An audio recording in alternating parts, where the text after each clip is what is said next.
Ni halamu kumuombeza mgoshi ashikugui yeye akuguli abaya. Maana mwezi siku za mwisho kwa atoi wa simu. Halo, asalamu alaikum. Asalamu alaikum. Haya nzeze, so muzita zeze. So muniona zita itakushia. Uniandaie mbwai, na ugulie mbwai. Na unigehi, wene kikukunishiwe. Umekucha. Hutakuti kugoshwa dhambi siku ya Idi ni sana kugoshwa dhambi siku ya Kiyama. Aba wanu wengu wabuwe uko maka. Anza namboshe make. Tena ukita ilani.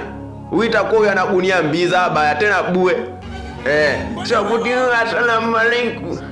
Nani Ramadhani zaita itakushia ushe. Uniandaie mbwai. Zona abaya jita kwa shilingi 90,000. 90,000 ona hendodo hii. 90,000 ni mshaha wa mtu. Tena aongezewe na ushama yeongewa eti nguna abaya ufungie so musita na ukidika chapati zako ndambo kundo dushe wantu tumbo kwa toka chapati hapo gambo kunda abaya wambe jita haru kwa dwiro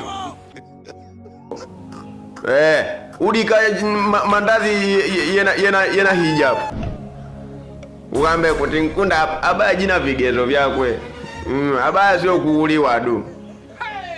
Ujo kunda ukianda abaya jikunda maandalizi. Ufungie zo musita ukunda abaya mwisho. Teka bwana. Umekucha.